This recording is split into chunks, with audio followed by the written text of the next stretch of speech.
everybody, and welcome to this show right here. This show called This is Drunk TV. Actually, it's just called Drunk TV, not This is Drunk TV, but that's what the show is called, and we are excited to have you. Jason and Dell along with you. Dell, welcome back. We actually made it to week 2. Yes, we did. I'm surprised. Frankly, I am extremely surprised. I didn't think we'd make it past like the pre-planning, pre-production stage of this project. But here we are again. Yeah, I didn't think we would have recording set up. I didn't think we would have a domain name. I didn't think we'd have any of this shit. I don't know how we actually are able to make it, schedule and make it every single week, even though this is only the second week we've met and done this. Yeah. Makes no sense whatsoever to me. So, hey, drunktv.net, drunktvpodcast.com. Those are the domains you can find us at. Also, we're on Facebook too, facebook.com/drunktv. That's right. And iTunes and a lot of other podcast locations. So wherever you're finding us from, just want to let you know that we appreciate you checking us out and listening and supporting us. And give us a like, give us a comment, share our page, just get the word out. Let people know that we're out there and we're doing stuff. And anytime you click a like button or something like that, that helps us out. And we like to know that you guys are sharing us, or, you know, even if you just have to say something to us, it's good to know that people are actually out there listening. Set us straight. Yeah, I mean, yeah, even if it's got to be constructive, or you're just saying something to us like, you guys were wrong about this. Here's what happened. It doesn't matter. We like it. So, hey, what do you say? Episode 2 of Drunk TV, appropriately, we are going to be covering Cheers, the premiere episode, the series premiere of the sitcom Cheers. Bum, bum, bum, bum. All right. Where everybody knows your name. Bum, bum, bum. We already talked about how this could be the entire episode. That's it. I tell you what, it gets stuck in your freaking head. It's true. And that's not how it starts. The episode actually starts with a cold open, which means there's some action that goes on. And so people who tuned in the fall of 1982, hard to believe how old this series is because it holds up so well. Actually, yeah. People who tuned in and actually saw Sam Malone standing at his bar. It looked like he was cleaning some mugs and just kind of getting ready for some stuff. People are probably wondering, what is this new show? I'll keep watching. And his first interaction is with some kid who comes in who's underage, and he's trying to order a drink. This kid, I know I've seen him before, and I've seen him on some other sitcom, and I want to say it's something like, shoot, I don't know. Like, we didn't look it up. Facts of Life or something. He was on something else. I can't remember off the top of my head, but I could see it in his face. He looks a little older than he did then, you know, so it's a little different. But I'm pretty sure it was like Facts of Life or something. But he's been on other sitcoms before. I immediately recognized him. But yeah, it was kind of funny to see this kid come in here, and he's trying to pass it off like he's a little older, and he throws up a fake ID that says he's like 38 or something that, and the kid's clearly like, he was a sergeant in World War II or something, or in Vietnam. The kid's like 17, 18, something like that, maybe, you know. But it's funny, and that's how the show starts off, and it's just, oh, wow, this is, I think I'll stick around and see what happens with this show, because it is a funny way to start the program. We didn't look up who that was, but one thing we should say, too, before we get too much into this, is to go back and watch this episode before you listen to us BS about it, because things like that you can help us with. If you know who that is, or if you got the time, you listeners out there, look it up and shoot us a comment in the comment section of wherever you're listening to this at, and let us know who that is, and set us straight a little bit, because we just didn't have time to research everything, and our main focus is on the episode itself, the premiere episode. That's right, and it should go without saying at this point, I know this is only the second episode, but obviously we're talking about episodes of TV shows, so this is going to be, like, it's going to have spoilers in it. If you haven't seen the first episode of whatever show we're talking about in particular, this one, you know, Cheers, the last one, MacGyver, whatever we're talking about, there's going to be spoilers. So as soon as you tune in and you know what the show is about, at least watch the pilot episode. That's right, especially when you can pause it and come back later, or stop it completely and come back later, because, you know, we're not doing this live, and even if we were doing it live, you're listening to a recording, so it's going to be there for you, waiting for you. Exactly. Free of charge. Pause it right now and go watch the first episode of Cheers. Please. So Cheers, you have that cold open, and then it goes straight into that theme song written by Gary Portnoy and Judy Hartangelo. Gary Portnoy sung the song, Where Everybody Knows Your Name. Before that, apparently, Cheers producers rejected two of Portnoy's and Hartangelo's songs. The songwriters had collaborated to provide music for Preppies, an unsuccessful Broadway musical, according to information that I found on the internet. When told they could not appropriate a song called People Like Us, Preppies' opening song, the pair wrote another song called My Kind of People, which resembled People Like Us and intended to satirize, quote, the lifestyle of old, decadent, old money wasps. But to meet producers' demands, they rewrote the lyrics to be about likable losers in a Boston bar. So the show's producers rejected that song as well. After they read the script of the series pilot, they created another song called Another Day. When Portnoy and Hartangelo heard that ABC had commissioned 13 episodes, they created an official theme song, Where Everybody Knows Your Name, and rewrote the lyrics. And so NBC premiered Cheers on September 30th, 1982. And that was part of a big lineup of shows that night, which Taxi Fame led into Cheers. Cheers was at 9, Taxi, and then Hill Street Blues was at 10 o'clock. I remember Taxi too, actually. And Taxi was also created by the same people who created Cheers. Really? Yeah. Charles Burroughs Charles Productions and Paramount Television. So yeah, same people who are behind Taxi also did this. And as far as what I could find on the internet, it looks like that's about all they did. They did Taxi, which was successful. Then they did Cheers, which was hugely successful. Much more so. And that's about it. But of course, there were some spinoffs. Like Frasier was a spinoff of Cheers. So yeah, I assume that they must have been behind that too, even though it didn't seem to show up on some of the lists that I looked. But I didn't look too hard. So again, yeah, let us know what else these people did. I assume there's spinoffs they were credited to these people as well. So you can't talk about Cheers without talking about the theme song because it's so iconic. And yeah, it's kind of funny to think about that they had to redo the theme song so many times.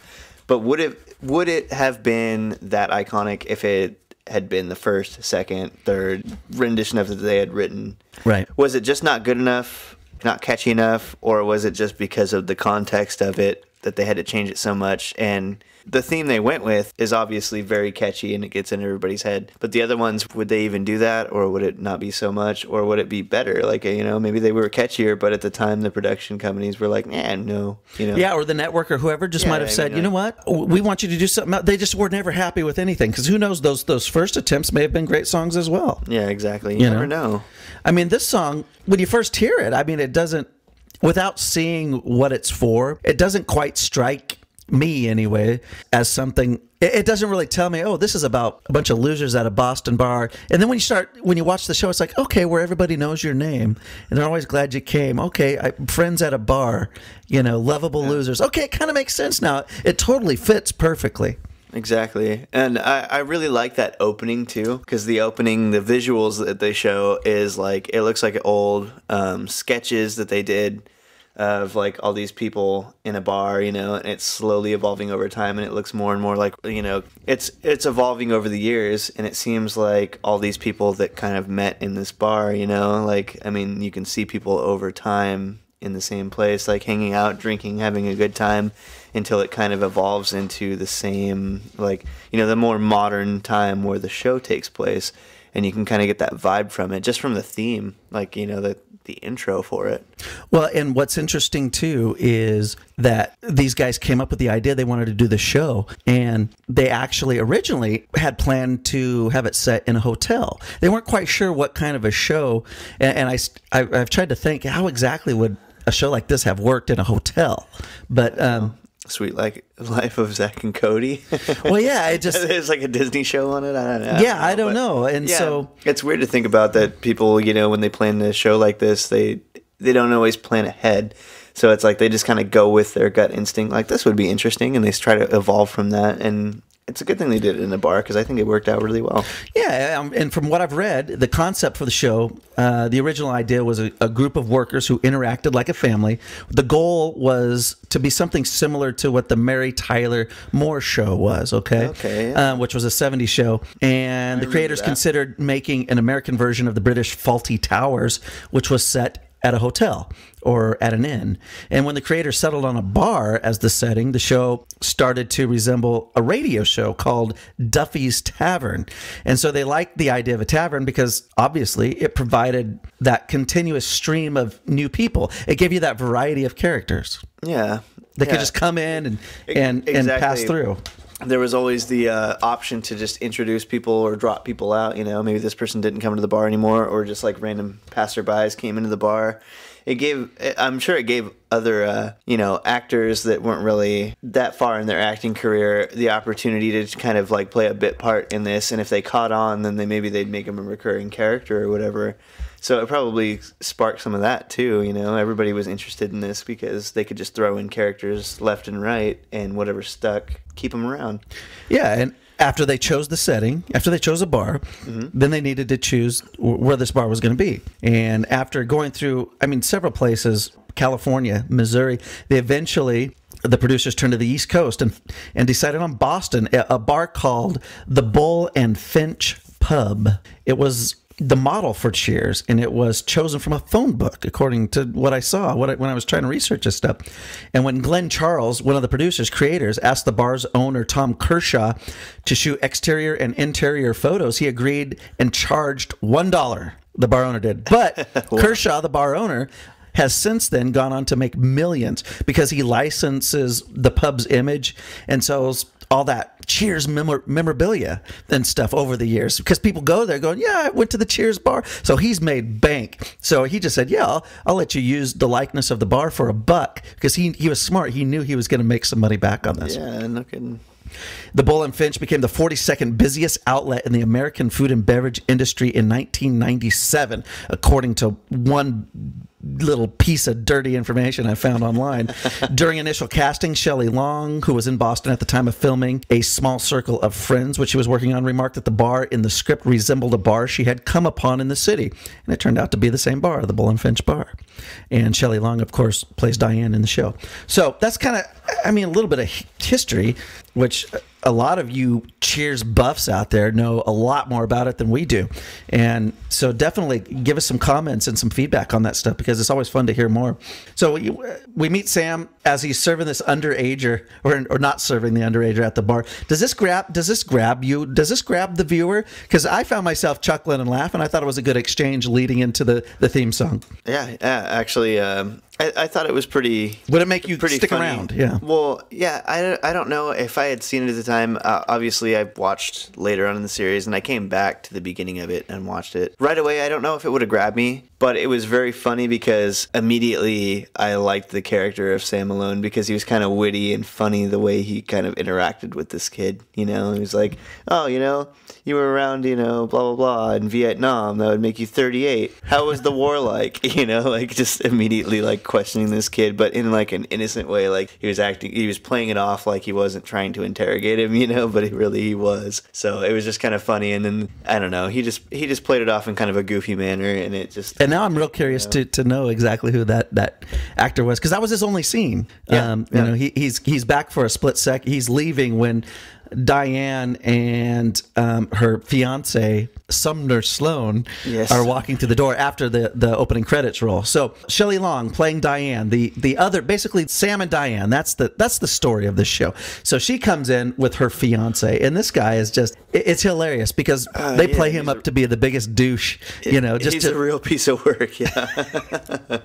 What an asshole. Yeah, and so they come in, and Sumner, the fiance, automatically has to leave and go do so. He just leaves her there at the bar, which I just find funny to begin with. He has to leave because he has to go visit his ex-wife, right? And there's some reason behind it, like, oh, I have to go get a ring or something like that. Like, I have to go get the ring from her that I'm going to give to you because she still has it, but it's mine, or some bullshit excuse he has. But he's got to leave her at the bar there to run to his ex-wife's house to get something. It's just the way that the writers decided to set up that, okay, we need to get these two flirting with each other, and we need to get this gal as the outsider. That's kind of the shtick of the show. She's an outsider, and she's kind of above Sam Malone. She's like, she likes these upper crust guys. She sees herself as superior to the poor you poor bar schlubs. Exactly. She's a little too fancy for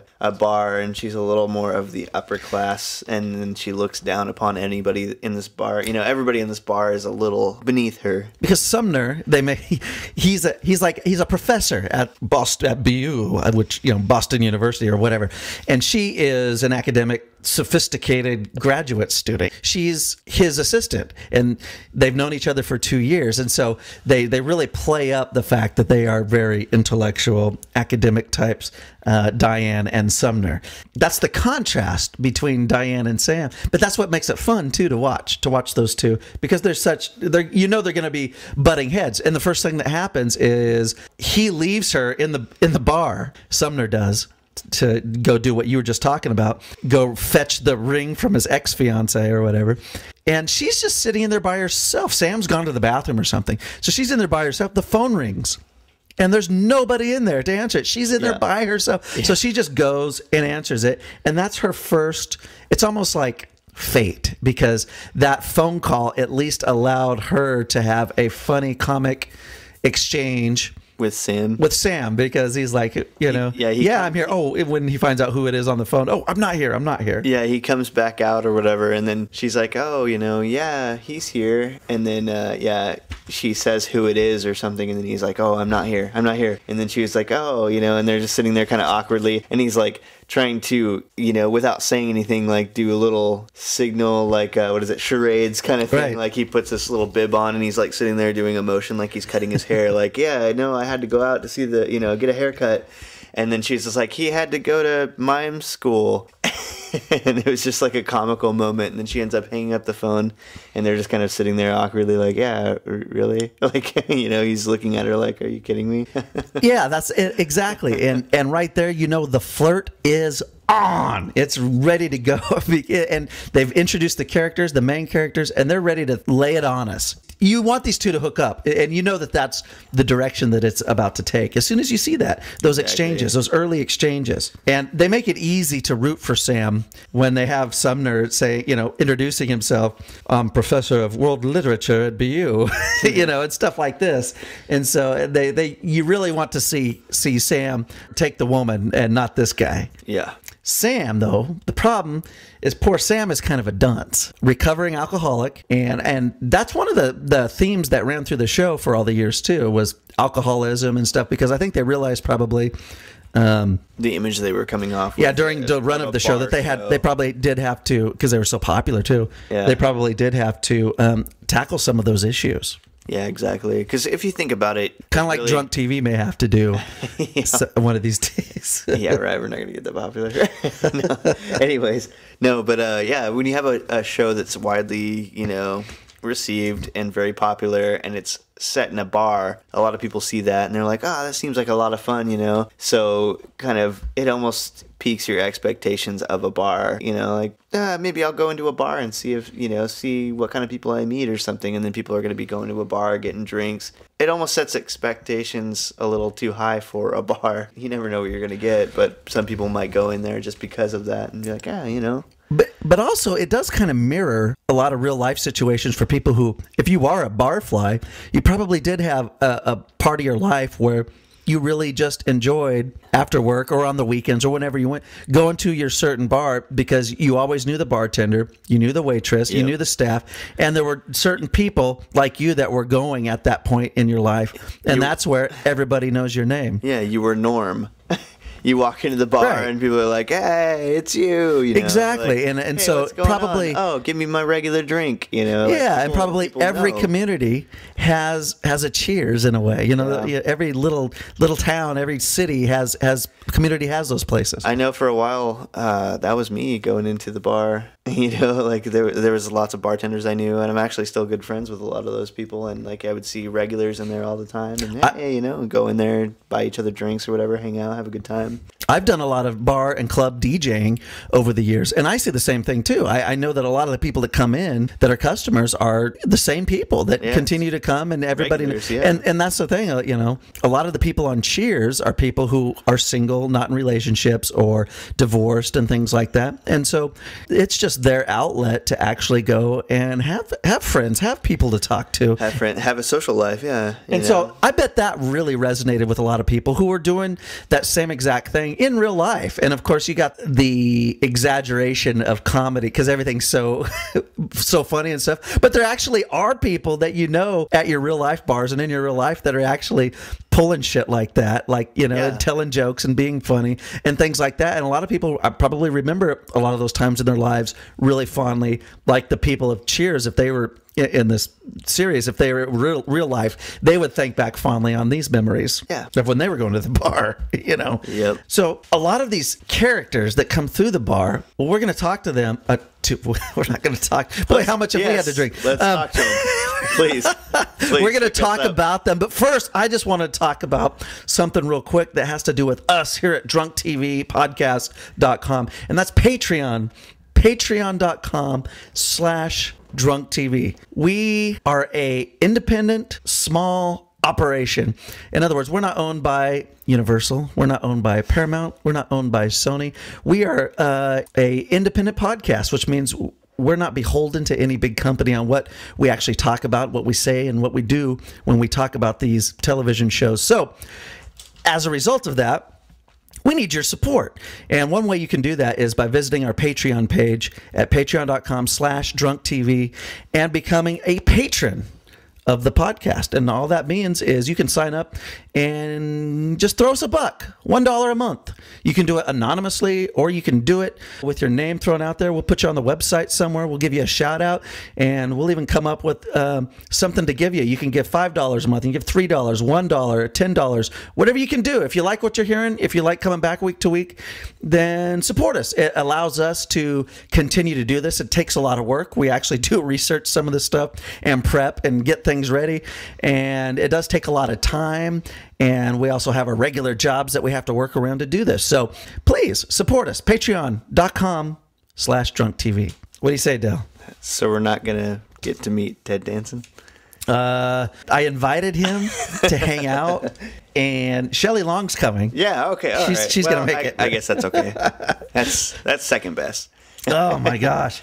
But yeah, definitely support us, guys. If you can't do that, like we said earlier, you know, throw us a comment, throw us a like, share us on Facebook, you know, do some stuff like that. So anything you can do can help. And if you enjoy what you're hearing, we'll keep doing it as long as you guys support us. We appreciate it. So the first person we see other than these two main characters, Sam and Diane, is the coach. The coach comes in, he stomps in. He's pissed. He's pissed about like the draft selections the New England Patriots made. Yes, that's right. And you're not sure exactly who Coach is when he first walks in, and then it becomes apparent when he starts putting on the whatever that is, the bib or whatever, that he actually works there. He's the co-bartender. Yeah, he just comes in and he starts angrily ranting or whatever, and starts walking behind the bar, and Sam's sitting there talking to him, and you're like, what the heck's going on right here? And he's like, he calls him coach or whatever, but then you don't realize until he comes behind the bar and he starts putting on like this almost uniform type, you know. He's like wow. He's like played as like borderline senile. You know? Exactly. And he's a retired coach, played by Nicholas Colasanto, and he played Coach Ernie Pantuso. I'm sure I'm saying all that totally wrong, but that's who it was, and he was basically the bartender, the co-bartender, before Woody came along a few years later. Yes, that's right. Yeah, I think, if I'm remembering right, because I'm pretty sure all three of them worked there at one point. Yeah. So Woody may have come before he was gone, but the deal is this premiered in September 1982. In 1985, Coach was explained to have died without really any sort of explanation, and that's because the actor Colasanto died of a heart attack. So they had to basically write him out of the show. So he was having some, from everything I read online, looked like he was having some health issues during those first few years of the show. So eventually he passed away, and so and they wanted to. At first they thought about, okay, we'll just talk about him moving away, but then moving somewhere else. But then the producers and writers thought that, well, no, that's not like Coach. Coach wouldn't have just left his friends like that. So they had to explain in some way that he actually passed away. And that doesn't happen in this episode, which is what our focus is tonight on the podcast. But that is what happened with that actor. And as far as I know, that's the only one that left because the actor died. So I mean, there was definitely some change ups in the that's always in the cast and stuff. Unfortunate thing that happens in TV too, because sometimes that does happen. It's a completely unpredictable thing. And it's hard to, I mean, I'm sure it's hard for writers to just write that character off. Like, you know, they have to explain away why they're not in the show anymore, but it's like they don't want to disrespect the person in real life. You know what I mean? So yeah, it's a delicate thing to deal with, because you have fans of the show, you have people on the show, the crew, the other actors, co-workers of the actor who's passed away, and then it's like, how do you handle this? Because the people who watch on TV, they love the character. The people in Hollywood, the people in the industry, they love the actor. This is a guy that they worked with, and you know, and so you have to just find a way to do it, you know, with class or whatever. Yeah, class, respect, just discreetly. And I don't know how they handle it, because I mean, if I watched that episode, I haven't watched it since it happened in the 80s, and I was a kid then. So it'll be interesting to see that later on if I continue to pick up the DVD sets for Cheers, which I probably will, because I love Cheers. The next character that comes through is Fireball. It's Rhea Perlman playing Carla, the waitress, and she is just hilarious. And she's immediately bitching too. Yeah, she's just a little firecracker, and she's somebody who played in the series. She played her role for the entire run of the series from 1982 to 93 when it went off the air. Yeah, and not everybody did. With a lot of the cast didn't really make it all the way through. She plays Carla, according to my in-depth research, Carla Tortelli, a wisecracking, cynical cocktail waitress who treats customers badly. I like that description of who she is. And I didn't know this. This is just what I read online. She's also a highly fertile and matrimonially inept waitress. When the series premiered, she's the mother of 4 children by her ex-husband, Nick. And later, she gives birth to 4 more, incorporated by Perlman's real-life pregnancy. So at some point in the series, she was pregnant in real life, and they actually played that into the series. Again, another... pregnant several more times. And what's funny, yeah, that's funny, because it's like another instance of the show having to work around stuff that's going on in real life with the actors on the show. Yeah, sometimes that happens in TV shows, and it's like nobody ever plans for that kind of thing to happen, but they have to, like, address it. So she comes in, and she kind of reminds me of some people I've seen at bars before that work at bars, you know, yeah, just a ball of fire. It's like, hey, this is my job. If you don't like it, get the hell out of my way. I'm making some money. You better leave me a tip, or I'm going to spit in your drink. You know, yep. I mean, just that type of thing. So the next character is one of our favorites. It's big ol' Norm comes stomping through and saying whatever he says. Afternoon, what do you know? Or whatever it is, his little catchphrase is every time he walks in. You know, Norm. He's got these little Norm-isms, I guess. It's like Coach says, what do you know? And he says, not enough. You know, just goes and sits down. He just goes and says something, just like some little witty crack he has every time he comes into the bar. And orders a beer. He's played by George Wendt. And it's funny because Norm is one of those Cheers characters that kind of transcends Cheers, meaning it's like everybody feels like they know a Norm, or they have a Norm in their life, or they have a Norm in their bar or place of work or whatever. Yeah, everybody knows a Norm. Like, yeah. It's like Norm could have been spun off into his own show, and who knows, maybe he was, and I didn't realize it, like Frasier was eventually or whatever. But I don't know. But he probably, if he wasn't, he probably could have been, because he's hilarious. How much have we had to drink here on the chair? He's hilarious. Norm Peterson, a bar regular, semi-unemployed accountant.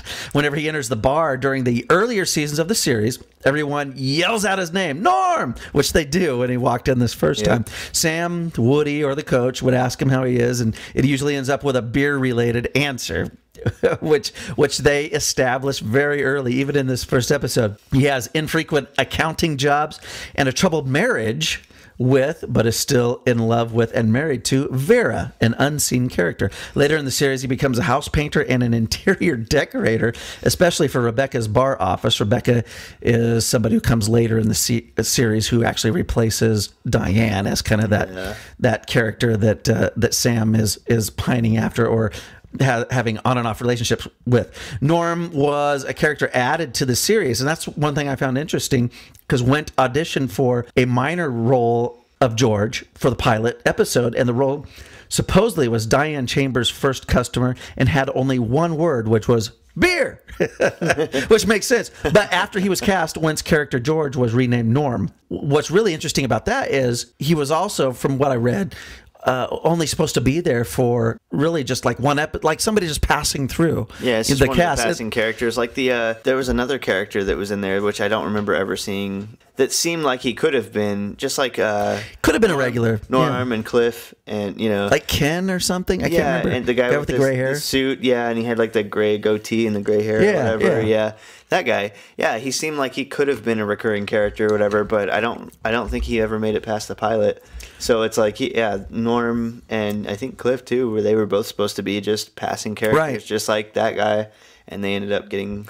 And we still, we haven't even seen Cliff yet. But that guy, he may have been somebody who was written into the pilot, and eventually they said, yep, you're going to serve your purpose in the pilot and you're moving on. But with Norm and Cliff, they said, well, these guys are actually funny, and I think we could actually find a place, as regular cast. So in other words, they probably had more of a rotating...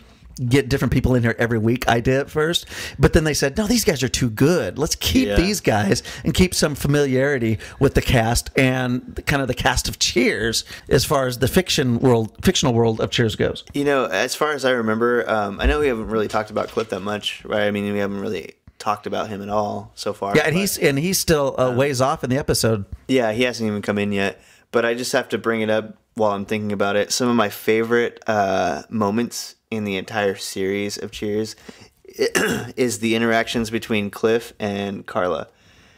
It's just like they're total opposites. Carla's such a smart ass, and she's kind of that, like, she's raising all these kids and she doesn't give a crap about anything. She just wants to get her money and get out or whatever. She doesn't care about anybody. She's just nice to your face for a split second, if that. And then Cliff, he sort of like thinks he knows it all, but he's kind of a ditzy, a dummy or whatever. And kind of like a lot of mailmen. And he doesn't get a lot of social cues. So she comes up and she says some smart aleck remark to him, and he thinks she's being, like sincere about something or funny. And so he brings something else up, and she's just like, whatever, like freaks out about it. But like a lot of the interactions between those two throughout the series is hilarious. Right. I love it. That's awesome. And the series went for, 11 seasons, I guess? 10, 11 seasons? I mean... It was a pretty long series. So here at this point, we learn a little bit more about Sam. He used to be a Major League Baseball pitcher named Samuel Mayday Malone, they call him. And he was like a pitcher with the Boston Red Sox. And so in their little world, all the people who come in to Sam's bar, all these characters that we're talking about, they love Sam because Sam was like a celebrity in their eyes. But to Diane... She couldn't care less. She doesn't follow baseball or anything like that. She has no idea who this guy is. She doesn't. They're even trying to impress her by telling her this, and she's like, "Oh, she has a okay." It's kind of like Norm when he says, "Hey, little lady, what you reading? A book?" Yeah, or something. And that's all she cares about. She's reading some literary something from school, or something or whatever she's got there, and and everybody's trying to be friendly with Diane, but she's out of place. She's just very uppity, and the funny part is it's almost like because she's there and her fiance Sloan has just left her behind, she's kind of just they're trying to interact with her, trying to make her feel like a part of the gang, and they're just kind of intrigued because there's somebody new, somebody different. And just like in a regular bar, you make new friends when you see somebody new who's just in there by themselves sometimes and stuff. But it's so funny because she's so different. She's from like the upper crust, different part of life. Exactly. Like, she's just completely different. She's sitting in a bar. The only reason she's there is to wait for her fiance, and she's just trying to read a book to pass the time, and everybody's trying to make conversation with her, and she doesn't care at all about that. And everybody is so different. They're like making these awkward jokes, and they all come off as very uneducated because they're all just drinking in a bar. and she's the only one sober in there, and she's just like, oh, you know, like everybody's trying to talk to me and I don't want to talk to anyone, you know, that kind of like attitude. Yeah, she could care less. And I didn't write them down, but there's so many snide little comments she makes, like, it's too bad all you people hang out in bars, or Sam, it's too bad you're so in tune with people and you're stuck behind a bar, you know, just stuff like that, you know. Really, really setting up that contrast between these two characters, because you know what's coming, you know they're going to end up liking each other. They start. That's what they're setting us up for. Immediately they're bickering at each other, but it's all that kind of like build up to like a sexual tension kind of thing. Like they like each other a lot, but they're just bickering, right? You know? And it's like there's something's got to give at some point, you know. And at some point, because we learned that Sam too was an alcoholic, he was a drunk, and somebody, I don't remember who it was, I think it was Coach, said, "Oh, Sam's a great drunk. Oh, are you?" Yeah. And she's like, "Are you drunk now?"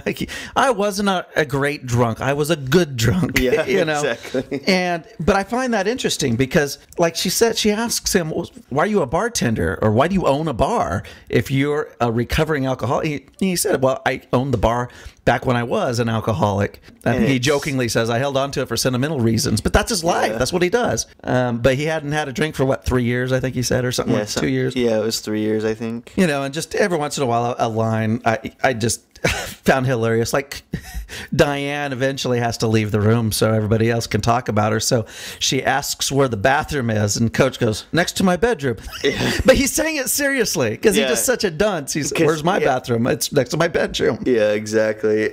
Like he doesn't realize the way that comes off. Like it almost seems like he's being a pervert or something. Yeah, and she doesn't. That. And she's just like, "Ugh," you know. But it's like he's just like, "No, really, it's like right over there next to my bedroom, basically." And she is so prissy. Yeah. You know, she comes off as so prissy, but it's almost cute in a way. It's like cute prissy. It's like she shouldn't fit in, but you could just tell she's going to fit in. She's like the perfect contrast to all these bar jokers that are already here. At least that's what it seems. That's the feeling that I get, you know, when you watch this, and when people probably watched it for the first time in '82, and I just thought it was hilarious when she comes walking back out of the bathroom. When she was in the bathroom, I think everybody was wondering who the hell is she? Why is she here? And so Sam finally says, "Well, she's getting married. She's flying to the Caribbean or something, you know, the next day to get married." And so when she comes out of the bathroom, the whole bar starts cheering for her, and she stops like, "Oh, geez, he told everybody." So she starts walking. I just thought it was hilarious because Norm slaps her on the back and almost just knocks her on her face. And then like Sam's just like, "Everybody's excited to see you again," or something like that. Like he just like tries to play it off. Like he didn't tell anybody, you know. They missed you, or something like this, you know. Some kind of goofy thing like that. Just like, yeah, everybody missed you. But it just shows like Norm. I just thought that was funny because it just showed like he's drunk. He's probably like 10 beers in already, and so he just whacks her too hard on the back. You know? And you see her like kind of jerk forward, like, "Ugh, what the." Right. Oh, yeah. And Carla comes up and talks, just says something to her again, just smart ass like Carla does. And Diane finally just goes, "You're a bitter little person, aren't you?" And that totally defines Carla. You know, that's exactly what she is. She's a bitter little firecracker. Yep. And like you said, you see that come out a lot in later years and episodes, especially with her interactions with the next character that we just meet, we don't even see him come in, but all of a sudden there's Cliff just sitting there. He's just there at the bar all of a sudden, like at this point. It's almost like they probably cut some scenes out because this is the pilot episode, and or at least the premiere episode, if it wasn't the first one they shot, where they probably decided, okay, I like this Cliff, the mailman character, and we cut a lot of it out, but let's put some of it back in. And it's hilarious because he's kind of just sitting there in the middle of this conversation about what the sweatiest movie ever was. Yes, this is off the wall conversation.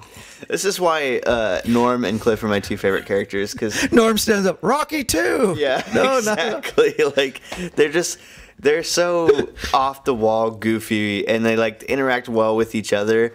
But they're just like, they both have such off the wall personalities, and it's great. Like both of them can interact with anybody at the bar, and it's hilarious. Like trying to, didn't Cliff throw out a movie too? Oh yeah, Cliff goes, he's like, "Aliens." No, it's aliens, or somebody said aliens. Yeah, this is aliens. Oh yeah, what did Norm was like? "Oh yeah, aliens, buckets." Yeah, like buckets of sweat. You know, buckets. and then that you know, the D-bag Sumner comes in, yeah.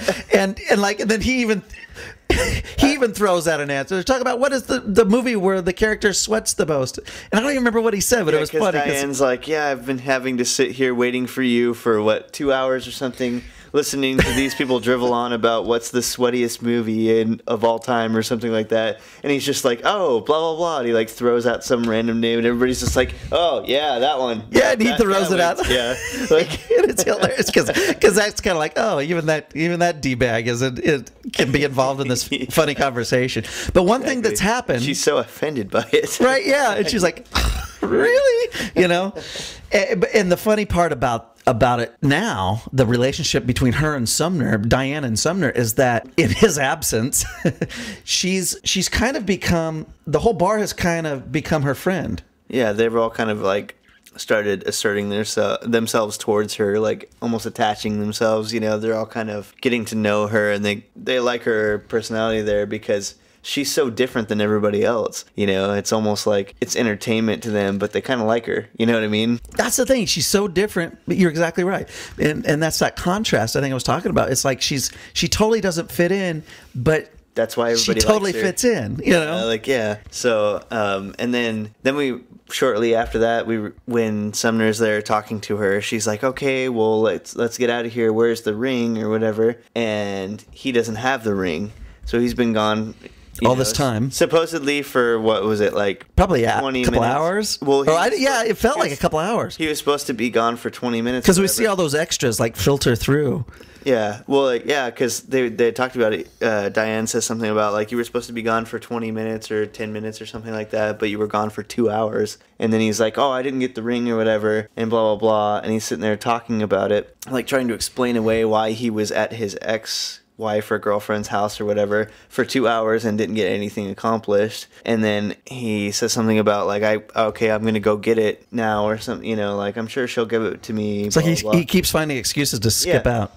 And he starts to walk away, and that's when the phone rings, and I think Carla answers it, and she's like, hey, I don't know if this is you, but are you Sumner or whatever? And I apologize like, if it's not, or if it is. Like, I can't remember. And he was like, yes, that's me. And she starts like cracking up about something, and then she gives the phone to him, and you hear this like kind of awkward conversation, and then he leaves again, and then you realize like, even Diana starts to realize like, what the hell is going on? Like, why did he ditch me here again?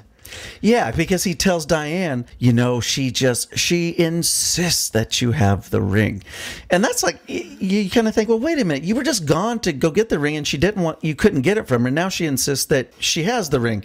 So there's this conflicting thing, and it's just another reason to get Sumner out of the bar. Yeah, and he says something else that's like awkward, like, it's just really difficult, this situation we're in, or something like that, that's kind of, and she was just like, oh no, she's like playing it off or something. Basically what he's saying is like, I don't know to choose between you and her kind of thing. Yeah. And it's like she doesn't realize what's going on. And then Sam brings it up later, like shortly after he leaves the second time, about, oh yeah, he's probably in the Caribbean or whatever, rubbing down his ex-wife or something on the beach or something like that, Right. And then it kind of sinks in with her a little bit. And did you notice too, when Sumner was pulling this shit, that the director made it clear, they showed like the cutaway to like Sam and Diane, like Sam looking very seriously at her. They were like caught each other's eye. Because exactly. he knew what was going on. She, I think, was feeling what was going on, and so but she didn't want to believe it. Right, but they kept showing Sam looking concerned because Sam obviously he knew exactly. He kind of likes this chick, He's probably done sleazy stuff like that in his day because he was a big. He knows exactly what's going on here. Right, he's a player. Like he's kind of he's been with a lot of women or whatever. He was very popular when he was a baseball player. Yep. So he's seen all this before, right? Yeah, exactly. So like every time something that Sumner does that's kind of sleazy or whatever, they kind of do this like cutaway that shows like Sam like looking at Diane with this concerned face, like, are you not catching this? And then like her looking at him kind of like, I don't know what's going on. Right. And it's like, it's almost like he's trying to tell her like, do you not see this that's going on in front of your face? So that happens. Sumner leaves and walks out, and she's disappointed But what's funny is then there's kind of like a dissolve, meaning some time has gone by. Yep. And and it's just hilarious because you just kind of see this wide shot of the bar and everybody's gone, but there's Norm like passed out with his head down on the bar. Norm's the only one really that's still there, and he's passed out on the freaking bar. And that just shows you, okay, there's that character. That's what he's going to be all about. Norm's the guy. He's always in there, obviously, because everybody knows him. They're all excited to see him. He's funny and witty, but at the same time, when everybody else is leaving, he's the guy that's drank too much and passed out on the bar. And it's like, beer, and that was obviously, the way they were going to have the character. Exactly. They wanted, he was just going to be like a one joke character, and he kind of is in that sense, but he does it so well. He brings more dimension to it and stuff.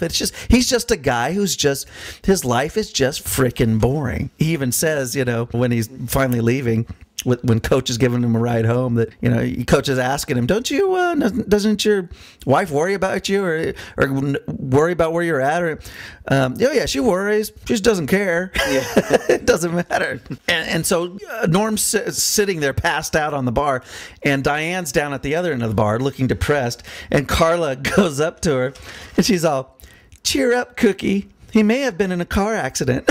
Yeah, exactly. Talking about Sumner. Yep. Because at this point, everybody knows that she's getting played the fool. Yeah, and this is about the point where she doesn't she pick up the phone and she calls to check on the flights or something like that? Yeah, it gets to right about that point, because I did make a note, because everybody's leaving and it's just Sam and Diane pretty much. Yeah. And the one guy we were talking about who's not a regular, his name's Ron. I put Ron !, semi-regular, just for this episode, because we don't know. But he has one line at the end where he just says, "Hey, thanks for letting me bend your ear, Sam." And then he walks out. But again, it's like he looked like he could have been a regular. But the way he said that, and the way he came off, it seemed like he was probably going to be a recurring character. Or at least if he wasn't, he was just like Cliff and Norm, he was. And he might be, and if because we haven't watched other episodes. Yeah, that's true. So get at us and let us know if Ron comes back, if that was his name. But yeah, so he was that character. But basically, so they're just slowly filtering everybody out. We just get it down. It kind of gets emotional a little bit with Diane.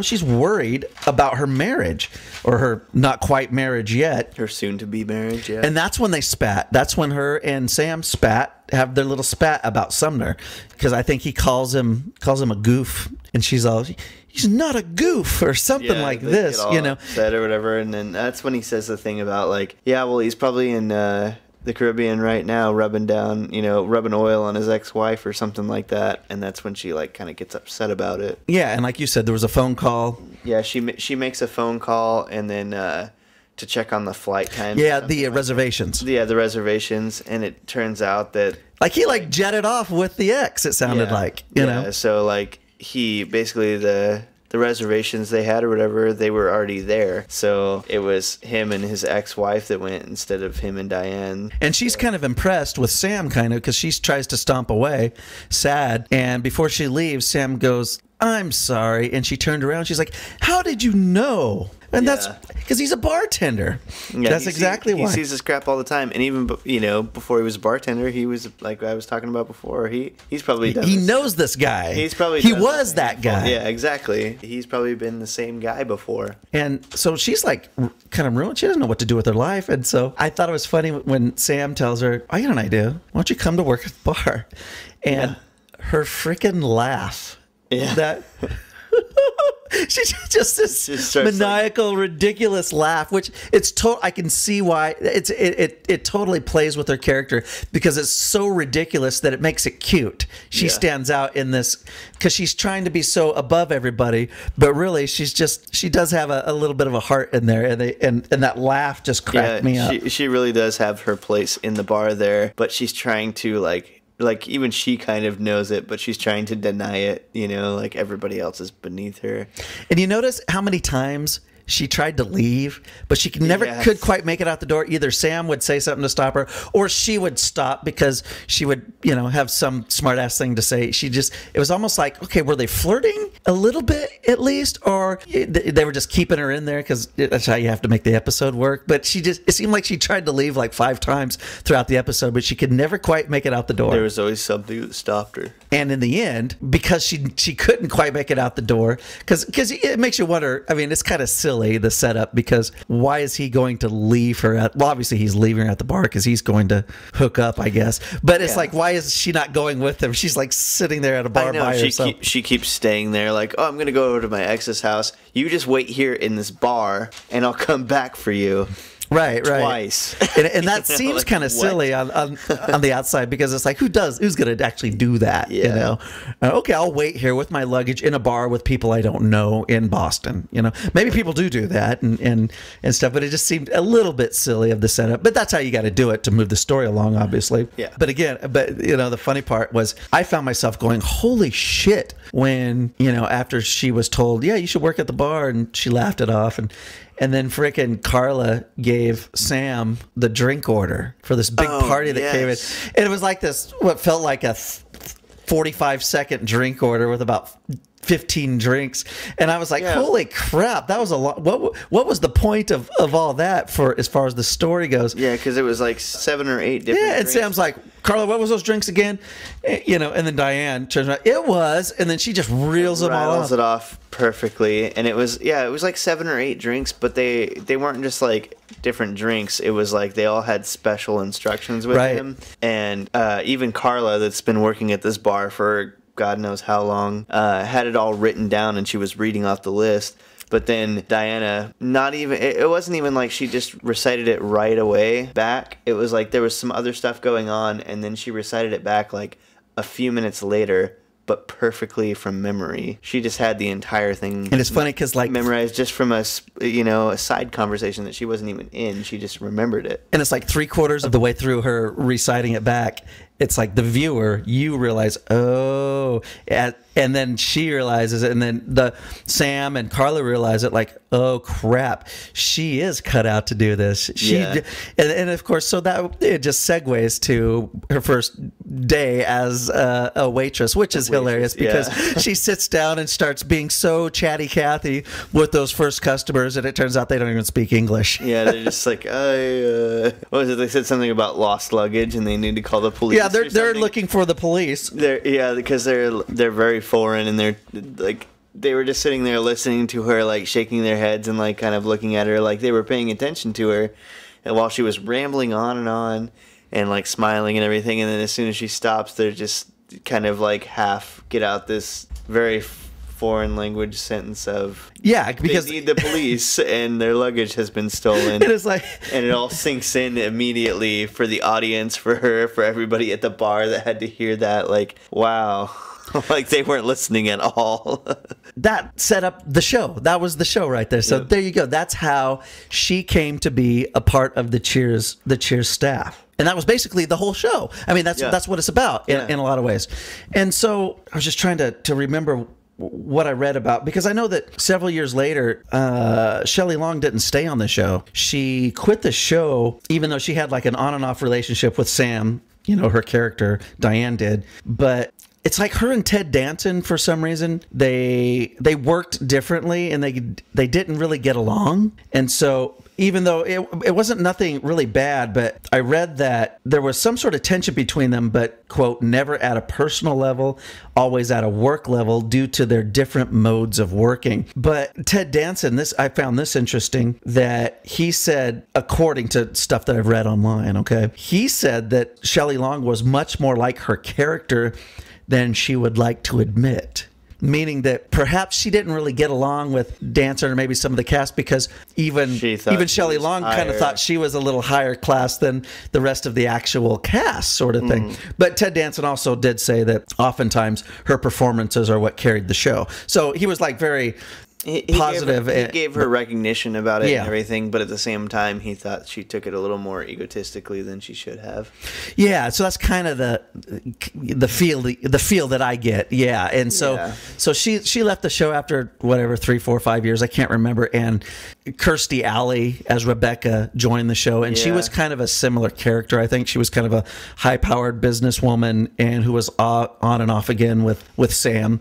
Because that was really what the show was based around, they had to replace her character with somebody similar, I'm guessing. But I haven't really watched those episodes. Maybe you have. I have, but to be honest, I liked it better with Diana on there than... You like Diane better than Rebecca? Yeah, I did. Not to say that the character Rebecca herself was that bad or anything like that. It just wasn't the same as it was. If you're still with us listening, tell us who you like better, because I think that was always something that the press would like to bring up back in those days. Like, who did you prefer? Yes. Diane or Rebecca? You know? Yeah, there's always debates about that kind of thing, you know. So, a few questions before we wrap things up here with Cheers here on Drunk TV. How does it stand up today? One thing that I mentioned when we watched it that I didn't bring up, unlike a lot of sitcoms, it wasn't shot on videotape. It was shot on film, and it's got that film look. So it almost looks like there shouldn't be a studio audience. Yeah, it looks gorgeous. It looks really good. And so when you watch it, it's almost like, you know how you watch MASH and you know it's actually shot and there's a laugh track put in because it's shot on a location, not in front of a studio audience. Yeah. Cheers was shot in front of a studio audience, but it almost doesn't look like it because it's shot on film and not video. Yep. Not videotape. I think that to cut costs, they, in like the second year, if I remember right, they tried to cut costs by shooting an episode on video, but the test audience didn't like it at all, and so they went back to film, and they never veered away. Changed that formula from shooting it on film. So how do you think it stands up today? 1982 was when that was shot. I think it stands up pretty well. I think that could premiere tonight on TV and still get the laughs. Exactly. The writing for it, the casting, the way, like, you know, all their jokes and everything are still hilarious. We watched it and we were cracking up when we were just watching it. Right. And the quality of it too. It's not like a crazy high definition thing like we have now, but it still stands up really well. It looks, like I said, it looks great. It looks great, and it's also gorgeous for an 80s show. It still seems like the story and the acting and everything, it seems pretty modern. That adult humor, I think it goes over really well still. Yeah, definitely. I mean, an adult, because it's set in a bar, obviously. But I mean, I think adults could watch that because, you know, pop in a typical 80s show and, oh man, it's dated, it's cheesy, it's this and it's that. But when you watch Cheers, it's like you could watch, it's kind of like watching Friends, which was considered like the pinnacle of sitcoms in the 90s. In fact, I think Friends and Seinfeld kind of came along, or Friends kind of came along and supplanted Cheers as the next Thursday night NBC must-see TV, you know. I could see that, yeah. You know, sort of thing. Because Cheers ended in 1993 and Friends premiered in fall of 1994. And one thing that I found interesting, too, that I wanted to point out was I have in my grubby little fingers the ratings chart for Cheers for its 11 seasons. And here's the deal. In its first season, 1982-83 season, there were 77 shows on network TV. Do you know what Cheers finished out of 77 shows? Guess. In 1990-91, it finished first. It was a top-rated show, okay? And it finished third and fourth and third several times. Its first season, out of 77 shows, it finished 74th. Number 74 out of 77 shows. And you can see here, as I show you the rankings, how it went from 74 to 35 to 12. And then it was in the top 10 for the entire rest of its run, which shows that for whatever reason, it started out so slow. So this like pilot episode or premiere episode, nobody saw that. Nobody gave a crap about it. And even, what was it, the second season? It only bumped... It bumped up to 35th. It bumped up quite a bit to 35th, but like still, that's pretty low as far as the scale goes. You know, it bumped up a lot, but it's still 34th, and then what, to 12? To 12, yep. Before it went up to 5th, and then it had 5, and then from then on, it was within the top 5 for sure. Top 5, and it stayed in the top 5 for the rest of the seasons until its final season. It finished number 8, and but in the top 10. I mean, for virtually its entire run after that slow start, and it aired all 22 episodes. And because a lot of shows that are rated that low, they don't get to make it the full season. So just think, Cheers could have been canceled after say 12 episodes, 13 episodes because of low ratings. But the people at NBC, from what I read, believed in the show. They thought this is actually a good show. We're going to keep it on, and hopefully it'll find its its audience, and they did, and it did eventually find its audience. Yeah, it definitely did, and it stayed like that for consistently for a few years. It had a 7.16 rating in its first year, which was the lowest rating it ever had in its entire run. Its highest rating came in the 86-87 season when it finished third, a 27.2 rating, 23.77 share, which means about 24% of all TVs tuned in watching television on a given night were actually tuned into Cheers. And so that's pretty impressive. 27%? 24%. 24%. And that was his highest rating in share. That's almost a fourth of people watching TV in general are right. tuning into Cheers. We're tuning in to watch that show. And so that's impressive. But I just find it incredible. I find it really incredible how it was. I mean, 74th out of 77 shows. That's like almost the worst rated show on TV. No shows make it past that, but Cheers did, and it went on to become what's remembered as one of the best shows ever. One of the greatest sitcoms ever, and spawned Frasier. There had to be. Was there another spinoff? It seems like there was another one. I just can't think of it, and I didn't really look it up or anything. I mean, I'm sure there is. I want to say the same thing as you. Like, I think there is another one. I know Frasier for sure, but and also most shows lose steam. They start out pretty hot. They start out strong. They get a little better, and then they just it's a decline. This one just kept gaining steam. It started 74th in 1982-83 and 92-93 in its last season. It finished number 8 in the ratings. I mean, it's amazing, an amazing comeback, come from behind victory, or whatever you want to call it. It's for the underdog. And so I would guess too that my only last thought was just that switching it from a hotel to a bar was definitely a good move for sure. I can't imagine Cheers being a show called Hotel that ended up being kind of a drama anthology series. I think started in '83, the next year, which was kind of a flop? No, actually, it was successful. It ran for 5 years, but it was never on the level of Cheers. And I just wonder if somebody said a show, let's do this show in a hotel like this show Cheers was going to do, but they decided to do it in a bar, so let's do a show in a hotel, even though it didn't end up being a sitcom. But anyhow, had Cheers been set in a hotel, it may have still done super bad in its first season, but it may have completely died then, too. Yeah, I mean, I can't see some of the iconic characters they have in the show itself being in a hotel setting. Like, how are you going to have a Norm in a hotel? Like, it's not going to be this kind of comedic guy that comes in, everybody knows him, and he gets drunk, and just like because I was saying the same thing, out like, on the bar, slapping Diane on the back and stuff like that. Like those kind of like funny moments where you're like, oh, that's typical Norm behavior. Like, you couldn't see that in a hotel. Yeah, and I was thinking, because I thought the same thing. It's like I guess there could be a hotel bar maybe, but then it just still becomes a bar show, really. Yeah, exactly. Not really a hotel show. And even if you didn't have a bar in the hotel, like, are you going to have some like lush, some drunk character in the hotel there? Like, nobody's gonna like that character. If it's like a stand-up hotel and there's some drunk walking around talking to people and stuff, they're gonna be like, this is kind of weird. Like, who's this guy? No, get him out of here. So ladies and gentlemen, Drunk TV, that's Cheers, folks. I hope you enjoyed it. Hope you enjoyed listening to us just kind of go back and forth talking about the first episode of Cheers. We don't have a lot of sitcoms we're discussing, so this is pretty rare for the Drunk TV podcast. Sitcoms are already funny, and so we could sit up all day here and just repeat the jokes, and we don't want to do that. So, hopefully you enjoyed what we had to talk about and what we had to say. Tried to talk a little bit about the story and the structure and what made Cheers tick. And we do have a few other sitcoms later on in the year, throughout the year, but we're mostly doing action, adventure, drama, hour-long series, things like that. But we'll work some more sitcoms in there, as we move along. And again, if there's a show that you like, feel free to let us know what you like, and eventually we may be able to get to it and talk about it. Yeah, get back to us with your feedback. We love to hear what you guys think. Any suggestions you guys have for shows would be greatly appreciated.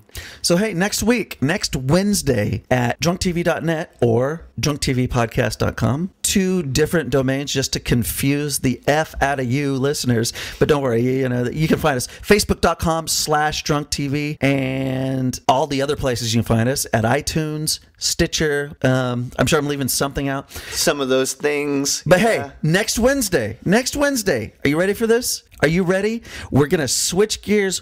We've gone from the 80s to the 80s. So we're going to get away from the 80s and we're going to go way back. We're going to take the way back machine. We're going to head to the 60s next week for Mission Impossible. Are you ready for this? Not the movie, the TV series. Come on. Not Tom Cruise. That's right. Yeah. So we're going to take a look at the premiere, Tom Cruise, the pilot episode, the premiere episode of the original 1960s television series Mission Impossible. It's going to be a fun time. So any last words, Del? No, just check us out and please support us. We definitely need it. That's right. Hit us up, patreon.com/drunktv, Patreon. Become a patron and support the Drunk TV podcast. We appreciate you. We'll see you next week for Mission Impossible. See you then. Peace.